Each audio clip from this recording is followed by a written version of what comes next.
Reddy GHMC అధికారులకు రాత్రికి రాత్రే ఫ్లెక్సీలు తొలగించాలని ఆదేశాలిచ్చారని బీఆర్ఎస్ పటాన్ చెరువు సమన్వయకర్త ఆదర్శ్ రెడ్డి ఆరోపించారు. ఇదే రకంగా కొనసాగితే 3 ఏళ్ల తర్వాత కాంగ్రెస్ జెండా పెట్టినా ఇలాగే ఆలోచించాల్సి ఉంటుందన్నారు.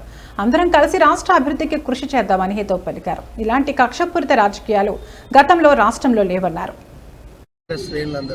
మరి దాన్ని ఓర్వలేక మరి ముఖ్యమంత్రి గారు రాత్రికి రాత్రి మరి మన జిహెచ్ఎంసీ స్టాఫ్కి మరి అన్ని మున్సిపల్ కమిషనర్లకు ఆదేశాలు ఇవ్వడం జరిగింది. ఫ్లెక్సులు ఎక్కడ తొలగించాలని. మరి ఫ్లెక్సులు తొలగించే వాతావరణం ఇదే రకంగా ముందుకు పోతే మాత్రం మరొక్కసారి గుర్తుపెట్టుకోవాలి. ముఖ్యమంత్రి గారు 3 సంవత్సరాల తర్వాత మరి ఫ్లెక్స్ కాదు మరి కాంగ్రెస్ పార్టీ జెండా పెట్టినా కూడా మరి మేమందరం కూడా అదే రకంగా ఆలోచించాల్సి వస్తుంది. మీరు ఒక్కసారి ఆలోచించండి.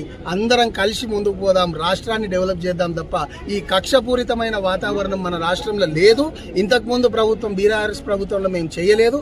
అట్లా గనక చేసుంటే ఇవాళ కాంగ్రెస్ పార్టీ అధికారంలోకి వచ్చేది కాదు.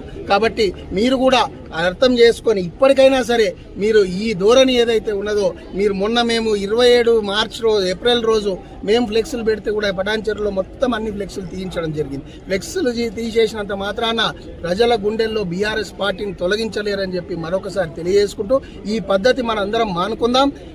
రాష్ట్ర అభివృద్ధికి మరి మాకు దోచిన సూచనలు సలహాలు మేము